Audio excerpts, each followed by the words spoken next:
Hello दोस्तों, welcome to the new mass physics. तो आज हम स्टार्ट करने वाले हैं चैप्टर नंबर 6 का लेक्चर नंबर 11 और इसमें हम पढ़ने वाले हैं क्या, म्यूचुअल इंडक्टेंस या म्यूचुअल इंडक्शन। अब ये क्या बोला है, सेल्फ इंडक्शन पढ़ा था, नहीं पढ़ा था, याद होगा पिछले लेक्चर्स में पढ़ा हमने सेल्फ इंडक्शन। सेल्फ इंडक्शन मतलब अपने बारे में सोचने वाला, स्वार्थी टाइप का, और म्यूचुअल इंडक्टेंस दूसरों के बारे में सोचने वाला, दानवीर टाइप का, कि अगर खुद में करंट फ्लो हो रही है तो उसकी वजह से दूसरे लूप में भी करंट फ्लो होने लगेगी। समझ रहे हो ना बात, दूसरे के बारे में पहले सोचेगा वो। तो म्यूचुअल इंडक्शन मतलब जब दो लूप में, जब एक लूप की वजह से दूसरे लूप में भी करंट फ्लो, मतलब कम से कम दो लूप होनी चाहिए या दो कॉइल होनी चाहिए, तो वहां म्यूचुअल इंडक्टेंस आता है। और केवल एक ही हो जो अपने बारे में सोचता हो, हाँ सेल्फ आता है ना। तो सेल्फ इंडक्टेंस तो था स्वार्थी भाई, उसे छोड़ो। अब बात करते हैं म्यूचुअल इंडक्शन जो कि लाभार्थी है, जो कि क्या है, जो कि दानवीर है, उसके बारे में बात करते हैं। तो म्यूचुअल इंडक्टेंस का काम है कि अगर किसी कॉइल में वेरिएबल करंट फ्लो हो रही है, अगर किसी कॉइल में वेरिएबल करंट फ्लो हो रही है तो उसकी वजह से दूसरी कॉइल में भी करंट प्रोड्यूस होनी स्टार्ट हो जाएगी, जिसे इंड्यूस करंट कहेंगे। और वो किसकी वजह होगी, क्योंकि वहां फ्लक्स जनरेट होगा, दूसरी कॉइल को फ्लक्स लाइन पास, मतलब मैग्नेटिक फील्ड लाइन पास करेगी, जिसे मैग्नेटिक फ्लक्स कहते हैं। सिंपल सी बात है। तो बात करते हैं कि वो जो म्यूचुअल इंडक्टेंस आएगा, जैसे सेल्फ इंडक्टेंस आया था ऐसे कोफिशिएंट ऑफ म्यूचुअल इंडक्टेंस आएगा, वो किन किन चीजों पर डिपेंड करता है। जैसे हमने पिछले लेक्चर में पढ़ा कि सेल्फ इंडक्टेंस किन किन चीजों पर डिपेंड करता था, सोलेनॉइड के नंबर ऑफ टर्न्स पे, लेंथ पे, रेडियस पे। ऐसी म्यूचुअल इंडक्टेंस किन किन चीजों पर डिपेंड करता है और ये रिलेशन किन किन बीच में डेवलप करने वाला है। तो आज के लेक्चर में ये सब पढ़ने वाले हैं, बने रहना मेरे साथ, हो सके तो नोट्स बना लेना। और जिन बच्चों ने पिछला लेक्चर नहीं देखा वो ऊपर आई बटन में क्लिक करके पिछला लेक्चर देख सकते हैं। और जिन्हें कोई भी क्वेरी हो, नीचे इंस्टाग्राम पे लिंक दे रखा है, वहां जाकर के क्या कर सकते हैं, फॉलो कर सकते हैं। बस सिंपल। तो कॉपी पेन निकाल के नोट्स बनाने स्टार्ट को, लिखो म्यूचुअल इंडक्टेंस। क्या लिखना है, म्यूचुअल इंडक्टेंस। बात करते हैं म्यूचुअल इंडक्शन, लिखो पहले, है ना, म्यूचुअल इंडक्शन। ठीक है भाई। ये क्या है, दानवीर। ये कौन है भाई, दानवीर है। जानते हैं जो दान करने वाला है, अपनी वजह से दूसरों को भी देगा, दानवीर टाइप, है ना। तो ये है म्यूचुअल इंडक्शन। तो होता क्या है कि मान लो हमारे पास कोई है कॉइल एक, मान लो हमारे पास क्या कॉइल है भाई, ये रही कॉइल एक, ये रही एक कॉइल, ये कॉइल हमारे पास, ये रही एक कॉइल, ठीक, लूप कॉइल। अब हुआ क्या, इसमें करंट फ्लो करा दी गई, ये गई करंट, ये गई ऐसे और ये गई ऐसे। अब इसमें अब एक लूप यहाँ रखिए, इसके सेंटर पे ही, सेंटर लाइन में मतलब है ना, उसके एक्सिस पे ही, यहाँ पे एक दूसरी लूप भाई यहाँ रखी, ये रखी एक लूप, और ये रखी है यहाँ, कुछ इस तरह की लूप रखी है एक। कोई दिक्कत वाली बात है ही नहीं, आप सब जानते हो। जी सर, कोई दिक्कत नहीं है। यहाँ से ये रखी है यहाँ, है ना, और यहाँ पे ये ऐसे है, ठीक। अब होता क्या है कि देखो, जब इसकी मान लो रेडियस अगर क्या है, रेडियस को छोड़ो अभी फिलहाल, अब इसमें करंट फ्लो हो रही है। अब जब करंट फ्लो होगी तो करंट मान लो इसमें, इसका लूप, जिस लूप में करंट फ्लो हो रही है उसे बोलते हैं प्राइमरी कॉइल। ये है प्राइमरी कॉइल, प्राइमरी कॉइल। और दूसरी वाली क्या है जिसमें नहीं हो रही, सेकेंडरी कॉइल, सेकेंडरी कॉइल। अब यहां होता क्या है कि जब इसमें करंट फ्लो हो रही है आई, तो इस करंट फ्लो होने की वजह से मैग्नेटिक फील्ड जनरेट होगा। और मैग्नेटिक फील्ड लाइंस कैसे प्रोड्यूस होगी, देखो right hand thumb rule, current ऐसे जा रही है तो मैग्नेटिक फील्ड इस डायरेक्शन में होगा, तो किस तरह से पार करेगी, इसकी मैग्नेटिक फील्ड लाइन उसे पार करेंगी। तो किस तरह से, कुछ इस तरह से मैग्नेटिक फील्ड लाइन जाएंगी और इसे पार करके करती जाएंगी, इस तरह से जाएगी, नहीं जाएगी। अगर याद हो कुछ थोड़ा बहुत चैप्टर नंबर 4 का थोड़ा बहुत सीन याद हो तो आ गया होगा, आई थिंक आप लोगों को याद ये सब। ऐसे ही यहाँ से ये यहाँ, और ऐसे यहाँ से ये बना भाई यहाँ, ठीक, कोई दिक्कत, ये बना। अब फ्लक्स किस पे डिपेंड करता है, फ्लक्स डिपेंड करता है करंट पे। फ्लक्स किस कॉइल से पास हो रहा है, सेकेंडरी से। करंट किस कॉइल में जनरेट हो रही है, प्राइमरी में। सिंपल। तो ये जो फ्लक्स है ये डिपेंड किस पे करता है, ये फ्लक्स डिपेंड करता है करंट पे। अगर करंट इंक्रीज करेंगे तो फ्लक्स इंक्रीज होगा क्योंकि मैग्नेटिक फील्ड इंक्रीज होगा, number of magnetic field line increase will be increase, due to this flux will increase. और जब फ्लक्स इंक्रीज होगा तो it conclude that the flux is totally dependent on the primary current on primary coil. तो बात क्या लिखेंगे, लिखेंगे here the flux, the magnetic flux, the magnetic flux, magnetic flux passing through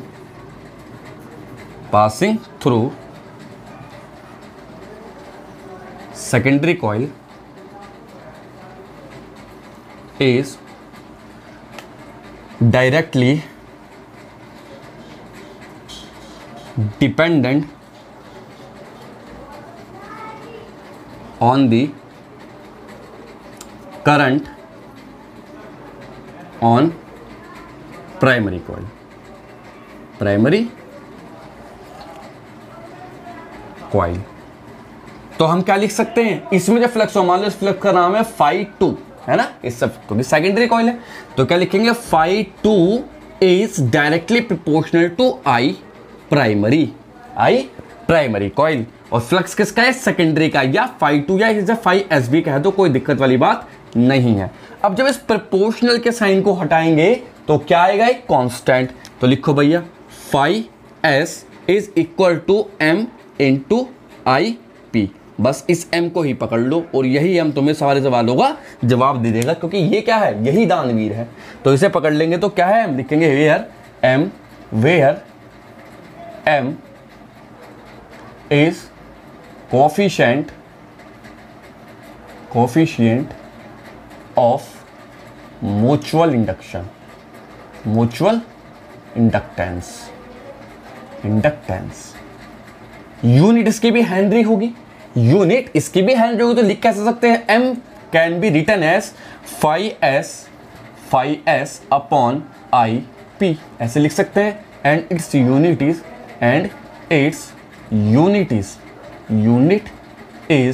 क्या होगी इसकी यूनिट, हेनरी,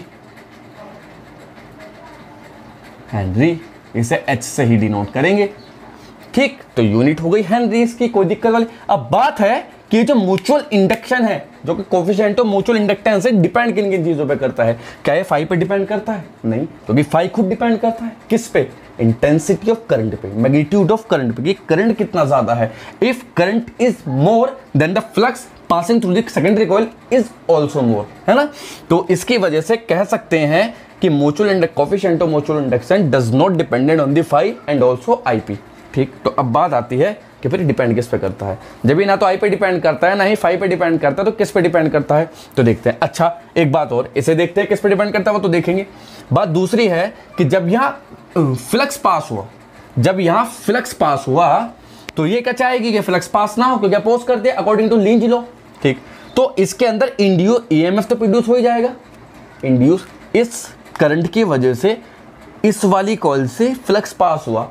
जब फ्लक्स पास हुआ तो चूंकि करंट ये वेरिएबल है, जब ये वाली करंट वेरिएबल है तो फ्लक्स वेरी करेगा, जब फ्लक्स वेरी करेगा तो इंड्यूस ईएमएफ प्रोड्यूस हो जाएगा। जब इंड्यूस ईएमएफ प्रोड्यूस हो जाएगा तो कितना होगा वो देखना है, तो लिखेंगे क्या, induced EMF in secondary coil due to primary coil. ये भी देखते हैं भाई कितना होगा, तो हम जानते हैं according to Faraday's law E is equal to minus D phi upon D T, ये फॉर्मूला होता है। माइनस साइन क्या शो करता है कि ये अपोज करती है हमेशा ना, इलेक्ट्रोमैग्नेटिक इंडक्शन तो वही चीज जो अपोज करे, अपोजिट डायरेक्शन में। ठीक, तो माइनस डी फाई की वैल्यू क्या है, ऊपर से रखो, यहां से रखो फाई की value m into I P, क्या रख देंगे m into I P upon D T, और it can be written as E is equal to minus m D I P upon D T. तो ये इंड्यूस ईएमएफ प्रोड्यूस हो जाएगा, और negative sign क्या शो करता है कि ये अपोजिट डायरेक्शन में प्रोड्यूस होता है, कोई दिक्कत वाली बात नहीं। तो यहां से हमें पता चला कि कोफिशिएंट ऑफ म्यूचुअल इंडक्टेंस क्या होता है, m, है ना, which is not dependent on phi I P and also D upon D T and E. ना तो ये आई पे डिपेंड करता, ना फाई पे, ना ही rate of change of current पे, और ना ही इंड्यूस ईएमएफ पे। तो बात है डिपेंड किस पे करता है। तो इसकी डिपेंडेंसी निकालनी है हमें। तो चेक करते हैं भाई, आप कर सकते हो आराम से, कोई दिक्कत वाली बात नहीं है। बस सबसे पहली चीज़ क्या करनी है, हमें प्राइमरी कॉइल ढूंढनी होती है। उसके बाद प्राइमरी कॉइल कौन सी होगी, जिसमें करंट प्रोड्यूस कराएंगे। अब करंट ऐसी कॉइल में प्रोड्यूस करानी है जो कैलकुलेशन करने में आसान हो, वरना 2 कॉइल मिलेगी आप लोगों को, क्योंकि म्यूचुअल इंडक्टेंस 2 कॉइल में होता है ना। कितनी कॉइल की जरूरत है इसमें, 2 कॉइल की जरूरत है। तो 2 कॉइल में होगा तो एक कॉइल में करंट फ्लो होगी, उसकी वजह से दूसरे से फ्लक्स पास होगा। तो किस कॉइल में करंट माननी है ये हमें अपनी बुद्धि से देखना पड़ेगा, और क्या। तो बात करते हैं भाई, देखो ये तो होगा, यहां तक कोई दिक्कत, आई थिंक कोई दिक्कत नहीं होनी चाहिए। हैंडी वैंडी सब लिखा, नोट करो इसे फटाफट से, इसे नोट कर लो। चलो बात करते हैं कोफिशिएंट ऑफ म्यूचुअल इंडक्टेंस कैसे ढूंढा जाता है। वही डिपेंडेंसी किन किन चीज़ों पे डिपेंड करता है वही बताएगा ना। तो चलो भाई, क्या लिखेंगे, coefficient of mutual inductance, calculation of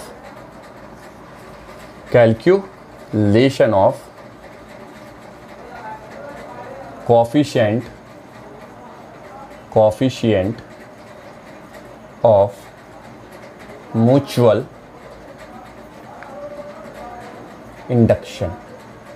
inductance. चलो भाई ये तो हुआ। अब 3 केस है। पहला केस, एक सोलेनॉइड एक रिंग, है ना, कंसेंट्रिक, एक रिंग और दूसरी रिंग, दोनों कंसेंट्रिक छोटी बड़ी, और तीसरा 2 सोलेनॉइड एक के ऊपर एक। इन 3 केसों में हमें म्यूचुअल इंडक्टेंस का कोफिशिएंट फाइंड करना है। तो पहला केस क्या करते हैं, नंबर फर्स्ट, सोलेनॉइड रिंग वाला, सोलेनॉइड रिंग केस, है ना। इसमें हमें क्या फाइंड करना है, कोफिशिएंट ऑफ म्यूचुअल इंडक्टेंस। देखो इसमें हमें क्या फाइंड करना है, कोफिशिएंट ऑफ म्यूचुअल इंडक्टेंस। तो बनाते हैं भाई, फिगर बनाते हैं। मान लो हमारे पास एक सोलेनॉइड है, ये रहा हमारे पास एक बढ़िया सा सोलेनॉइड, ये रहा भाई सोलेनॉइड। अब इसमें एक रिंग लगा दी गई, ये लगा दी रिंग, ये लगा दी एक रिंग।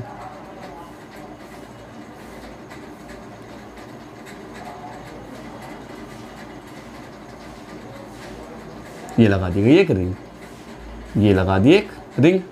ठीक, सही है भैया, कोई दिक्कत वाली बात है नहीं इसमें। रिंग लगा दी हमने, कोई नहीं, ये हमने एक रिंग लगा दी। ठीक, चलो अब ये आर पार हो रही है, ध्यान रखना इसमें। अब इसकी रेडियस जो है, इसकी रेडियस सोलेनॉइड की, इसकी रेडियस है स्मॉल r, और इस सोलेनॉइड की लेंथ है हमारे पास l, और इसके नंबर ऑफ टर्न्स हमारे पास n, और इसकी रेडियस है हमारे पास, वाली रिंग की रेडियस है, यहाँ से अगर सेंटर से बात की जाए इस रिंग की, तो इस रिंग की रेडियस है हमारे पास कैपिटल R। हमसे पूछा कोफिशिएंट ऑफ म्यूचुअल इंडक्टेंस, क्या पूछा है, कोफिशिएंट ऑफ म्यूचुअल इंडक्टेंस। तो बात पहली स्टेप वही, प्राइमरी कॉइल कंसीडर करना, आइडेंटिफाई करना कि प्राइमरी कॉइल कौन सी आइडेंटिफाई की जाए। तो प्राइमरी कॉइल कौन सी मानेंगे, सोलेनॉइड माननी है, रिंग माननी है। वैसे देखो इस केस में तो चाहे आप सोलेनॉइड मान के कर लो, चाहे रिंग मान के कर लो, लेकिन आसान तरीका है सोलेनॉइड में करंट फ्लो करा दो, मतलब solenoid can be assume as a primary coil. तो हम इसे प्राइमरी कॉइल मानेंगे सोलेनॉइड को, उसके अकॉर्डिंग सेकेंडरी कॉइल में निकाल देंगे। तो अगर इसका मैं क्रॉस सेक्शन भी बनाऊं तो ऐसे रखा है, देखो ऐसे रखा है, इसको ऊपर रिंग ऐसे रखिए, ये रिंग रखिए। अगर मैं ऐसे घुमा दो आपके तरफ को तो कंसेंट्रिक 2 रिंग हो जाएगी। कैसे, कुछ इस तरह से, देखो इसे अगर मैं बनाने की कोशिश करूँ यहाँ तो कुछ इस तरह से हो जाएगा। देखो ये रिंग बड़ी वाली तो रिंग ये आ जाएगी, यहाँ बड़ी रिंग तो ये आई, और छोटी रिंग इसमें यहाँ से ये आ जाएगी, ये आई छोटी रिंग। ठीक, सही है। अब हमने नीचे वाली रिंग में करंट फ्लो करा दिया, ऐसे ये गई current flow I, primary coil हो जाएगी। अभी जब प्राइमरी कॉइल हो जाएगी तो इसमें करंट फ्लो हो जाएगी, कैसे ये गई इस तरह से, आई पी हो गई करंट फ्लो। ठीक, कोई दिक्कत नहीं। अब जब करंट फ्लो हुई तो मैग्नेटिक फील्ड कैसे जाएगा इसका, ऐसे जाकर कैसे, मैग्नेटिक फील्ड कहाँ को, अंदर को, तो अंदर को होगा इसका magnetic field, simple. Magnetic field will be inside in direction, inside magnetic field हुआ ये। ठीक, अब हमें इसकी वजह से इसमें निकालना है, किसकी वजह से, इसकी वजह से इसका म्यूचुअल इंडक्टेंस जब पहली में जा रही है तो दूसरी तो पार करेगी। जब पहली में जा रही है करंट तो म्यूचुअल इंडक्टेंस किस में होगा, दूसरी वाली में, ये सेकेंडरी कॉइल हो जाएगी एमएस। ये हमें क्या करना है, फाइंड आउट करना है। तो करो भाई, लगाओ नियम, हम जानते हैं, वी नो दैट, क्या लिखा है, वी नो दैट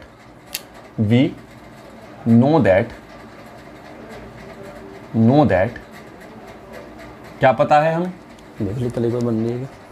ठीक, वी नो दैट, हमें क्या पता है, वी नो दैट जो फाई एस है is directly proportional to I P, या it can be written as phi S is equal to M into I into P. Equation number क्या हो जाएगी, फर्स्ट हो जाएगी। ठीक, कोई दिक्कत। अब फ्लक्स यहां से कैलकुलेट करते हैं। फ्लक्स कैलकुलेट करेंगे, now flux passing through secondary coil. Secondary coil से कितना फ्लक्स जा रहा है देखना। तो फाई एस क्या होता है फ्लक्स का फॉर्मूला, बी ए, ये होगा phi A B into A. अब बात है मैग्नेटिक फील्ड किसका, जिस कॉइल में करंट फ्लो हो रही है। किस कॉइल में करंट फ्लो हो रही है, इसमें नीचे वाली कॉइल एक्चुअल में है क्या, सोलेनॉइड है। नीचे वाली कॉइल तो क्या है, सोलेनॉइड है। ठीक बात है। अब सोलेनॉइड के सेंटर पे वो सोलेनॉइड का मैग्नेटिक फील्ड क्या होता है, देखो आउटसाइड तो सोलेनॉइड जीरो होता है, सोलेनॉइड के आउटसाइड तो जीरो होता है मैग्नेटिक फील्ड, तो बाहर तो जाने का मतलब ही नहीं, अंदर ही है। तो कितना होता है सोलेनॉइड के inside magnetic field, mu naught N into I P. अब एरिया किसका, एरिया उसका जिससे मैग्नेट, एरिया कौन सा होता है, पासिंग थ्रू द फ्लक्स, है ना। एरिया कौन सा होता है, जिसे मैग्नेटिक फील्ड लाइन पार करती है, पास करती है। इन दोनों एरिया में से किसे मैग्नेटिक फील्ड लाइन पार कर रही है, नीचे वाले को दिख रहा होगा साफ साफ इसका, तो एरिया इसका ले जाएगा। और एरिया क्या होगा, क्योंकि इसकी रेडियस आ रही है तो क्या हो जाएगा, पाई आर स्क्वायर इंटू कितने नंबर ऑफ टर्न्स है इसके सोलेनॉइड के, एन नंबर ऑफ टर्न्स है, तो इसे एन कैपिटल कर दो इसको, एन नंबर ऑफ टर्न्स है तो एन लिख देंगे इसे यहाँ। तो क्या हो जाएगा कुल मिला के mu naught N into pi R square, है ना, नंबर ऑफ टर्न्स। अब इसे लिख सकते हैं number of turn per unit line को एन एल लिख सकते हैं, वो सही था, टेंशन मत लो, एन ही रहने दो। तो एन इंटू एल लिख सकते हैं, तो क्या हो जाएगा N square pi R L into I P, या phi S.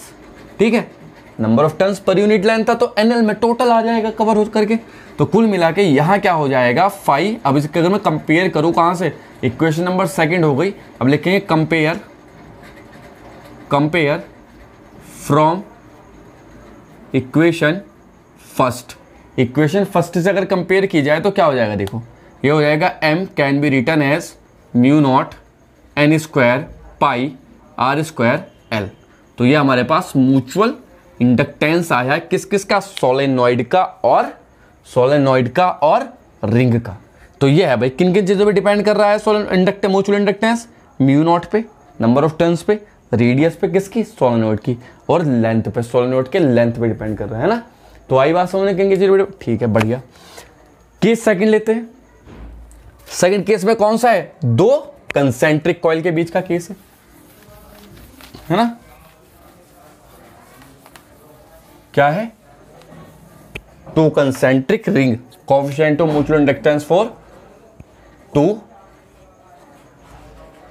Concentric rings case. अगर दो कंसेंट्रिक रिंग हो तो दो कंसेंट्रिक रिंग का केस पढ़ते हैं भाई अब यहां, है ना। चलो तो मान लो हमारे पास दो रिंग है भाई, कैसे करना है, एक तो रिंग ये रही,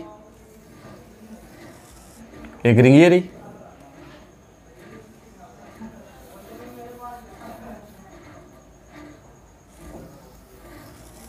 एक रिंग तो ये रही हमारे पास, है ना, और सेकंड रिंग ये रही भाई। ठीक बढ़िया। अब अंदर वाली रिंग की रेडियस जो है वो होगी हमारे पास मान लो R1, और बाहर वाले की क्या हो जाएगी R2। तो केस क्या बनेगा, R2 is much much greater than R1। अभी पीछे पढ़ा भी है हमने। अब हमें क्या फाइंड करना है, म्यूचुअल इंडक्टेंस फाइंड करना है। तो पहला काम प्राइमरी कॉइल ढूंढना। प्राइमरी कॉइल कौन सी है, कोई सी भी ले लो, बाहर वाली ले लो या अंदर वाली ले लो, मर्जी की बात है। अंदर वाली लेंगे तो मैग्नेटिक फील्ड जो लाइन होगी वो बाहर वाले को पार नहीं कर पाएगी, और बाहर वाली लोगे तो अंदर वाली को आराम से पार कर जाएंगे, कोई दिक्कत वाली बात नहीं। तो हमने ले ली करंट कहाँ, बाहर की तरफ को, तो ये ले ली करंट। मान लो प्राइमरी कॉइल कौन सी, ये वाली प्राइमरी कॉइल होगी हमारे पास, आई पी, करंट फ्लो करा दिया प्राइमरी कॉइल में।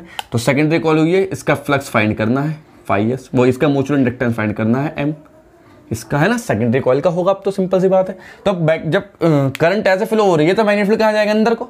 तो मैग्नेटिक फील्ड कहाँ जाएगा, अंदर को, इनसाइड। तो मैग्नेटिक फील्ड लगा दो भैया, कैसे जाएगा, यहाँ से सेंटर से होता हुआ इनसाइड डायरेक्शन में क्या हो जाएगा, हमारा मैग्नेटिक फील्ड हो जाएगा। कोई दिक्कत वाली बात है ही नहीं। चलो सेंटर पे मैग्नेटिक फील्ड हुआ, ठीक, कोई बात नहीं। अब बात करते हैं क्या बात करनी है, बात ये कि म्यूचुअल इंडक्टेंस कितना होगा इसका होगा वही phi secondary coil is equal to M into I P. इससे तो इक्वेशन फर्स्ट कह देंगे। अब बात करते हैं क्या, फ्लक्स पासिंग थ्रू, कौन सी कॉइल से पास होगा? सेकेंडरी से। सिंपल सी बात है, प्राइमरी जो रिंग है, प्राइमरी में करंट है तो सेकेंडरी में फ्लक्स पास होगा। पासिंग थ्रू किससे होगा भला? Secondary coil. कैसे लिख सकते हैं? Phi S is equal to B into A. अब ये magnetic field into area. Magnetic field किसका? सिंपल सी बात है, मैग्नेटिक फील्ड पहचानने का सिंपल तरीका कि किसका लेना है, जिसमें करंट फ्लो हो रही है मैग्नेटिक फील्ड तो उसका, और एरिया किसका? जिससे फ्लक्स पास हो रहा है। तो मैग्नेटिक फील्ड तो इसका क्योंकि इसमें करंट फ्लो हो रही है, और एरिया किसका? फ्लक्स इससे पास हो रहा है तो एरिया इसका आएगा। So simple. तो क्या लिखेंगे? Magnetic field at the centre of coil कितना होता है? इस कॉइल के सेंटर पे कितना होता है? Mu not I upon 2 into ए मतलब रेडियस। रेडियस कितनी इसकी? R2। और कॉइल कौन सी? PIP, primary coil. अब एरिया किसका लिया जाएगा? एरिया लिया जाएगा सेकंड छोटी वाली कॉइल का। तो क्या होगा? पाई R1 स्क्वायर। तो यह आया फाई एस। तो कुल मिला के लिख सकते हैं phi S is equal to mu naught pi R1 square upon 2R2 into I P. Equation number second. अब कर लो क्या? कंपेयर। कंपेयर करने पर जब कंपेयर करेंगे तो क्या होगा? देखो यहाँ जो m की वैल्यू है वो आ जाएगी, ऊपर से कंपेयर करेंगे तो IP से IP कैंसिल, फाई एस से फाई एस कैंसिल। तो क्या बचेगा? Mu naught pi R1 square upon 2R2। तो ये हमारे पास म्यूचुअल इंडक्शन आया है, म्यूचुअल इंडक्टेंस आया है किसके लिए? दो कंसेंट्रिक रिंग के लिए। Understand that? दो कंसेंट्रिक रिंग के लिए ऐसे हम कैलकुलेट कर सकते हैं mutual inductance, coefficient of mutual inductance. अब जो थर्ड केस बचता है हमारे पास, थर्ड केस किसका है? केस नंबर 3 लिखते हैं concentric solenoids. Two concentric solenoids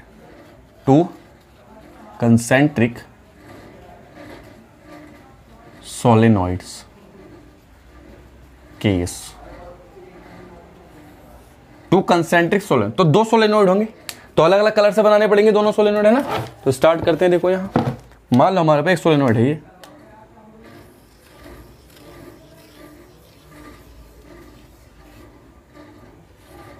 दिख रहा है? देखो पहले, बढ़िया दिख रहा है, सही है, कोई दिक्कत नहीं। अगला नेक्स्ट सोलेनॉइड है वो ये रहा, दिख भी नहीं रहा होगा ये तो। चलो वही बनाते हैं ना, ब्लैक से बनाते हैं। ब्लैक से ही बना लो सही, कैसे कर रहे हो आप? ये रहा है ना, इसे थोड़ा और बड़ा करके बनाते हैं ना, थोड़ा सा बड़ा कर देते हैं।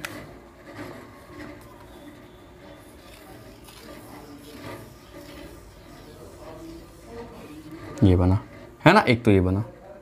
अब दूसरा सोलेनॉइड बनाएंगे ये इसके अंदर, ये बनाया यहां।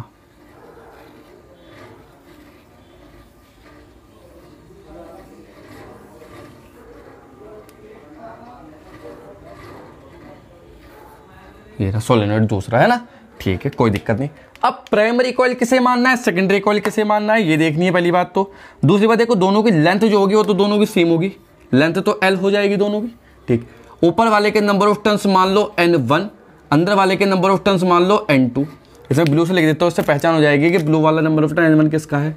तो ब्लू वाले का तो ब्लू वाले से लिखेंगे N1, और ब्लैक वाले का ब्लैक वाले से। ऐसे ही रेडियस इसकी रेडियस हो जाएगी ब्लू वाले की कितनी, R1, और ब्लैक वाले की रेडियस कितनी हो जाएगी हमारे यहाँ से यहाँ तक, ये R2। तो अब बात है प्राइमरी कॉइल किसे माने। देखो बड़े वाले को प्राइमरी कॉइल मान लो, क्योंकि इसका फ्लक्स जाकर के नीचे वाले से जाएगा, बीच वाले से जाएगा, मतलब है ना। तो हमने मान लिया प्राइमरी कॉइल कौन सी, ये वाला सोलेनॉइड नंबर 1, ये नंबर 1 है, और ये नंबर कौन सा है 2। तो इसमें गया ये करंट ऐसे कितनी जा रही है, I into P. Primary coil में करंट चली गई, कोई दिक्कत नहीं। तो लिखो म्यूचुअल इंडक्टेंस कैसे लिखते हैं, M phi secondary is equal to M into I into P. Primary equation number first हो जाएगी यहां। तो अब लिखेंगे क्या, flux passing through secondary coil. Secondary coil से पास होने वाला फ्लक्स लिख लो भैया, लिखो तो phi S is equal to क्या होगा, B इंटू ए, ठीक है। तो अब करंट, मैग्नेटिक फील्ड तो उसका जिसमें करंट फ्लो हो रही है, एरिया उसका जिससे फ्लक्स पास हो रहा है ना।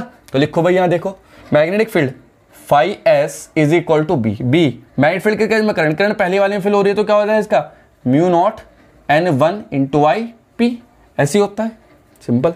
एरिया किसका, दूसरे वाले का क्या होगा एरिया, पाई R2 स्क्वायर इंटू कितने नंबर ऑफ टर्न से, N2 नंबर ऑफ टर्न से, कितनी लेंथ पे, L लेंथ पे फैले हुए हैं। यार सिंपल है ना, क्योंकि नंबर ऑफ टर्न्स किसके लिए है, उसकी लेंथ तो दोनों सेम है, नंबर ऑफ टर्न्स किसके लेने पड़ेंगे, जिसका एरिया ले रहे हैं, है ना, ठीक, क्योंकि उससे पास हो रहा। तो फाई एस लिख सकते हैं हम mu naught N1 N2 R2 square L into I two P. तो यहाँ क्या आएगा, कंपेयर करने पर क्या आएगा, ऑन कंपेयर करने पर m की वैल्यू आ जाएगी mu naught N1 N2 R2 square L। ये हमारे पास है भाई mutual inductance due to two concentric solenoids. तो आई होप ये लेक्चर समझ में आया होगा, कैसे कैलकुलेट किया जाता है coefficient of mutual inductance for two coil, हमने समझा आराम से। किन किन चीजों पे डिपेंड करता है coefficient of mutual inductance, solenoid के केस में concentric N1 N2, number of turns पे, रेडियस पे और लेंथ पे। ऐसे ही इस कंसिडरिंग में रेडियस पे ही करता है ना। तो ऐसी बहुत सी चीजें जिन पे डिपेंड करता है, वो फॉर्मूला जो है उसका अकॉर्डिंग देख सकते हैं आराम से, कोई दिक्कत वाली बात नहीं है भाई। एक बात याद रखना, सेल्फ इंडक्टेंस स्वार्थी और म्यूचुअल इंडक्टेंस दानवीर, बस। Thank you, stay safe.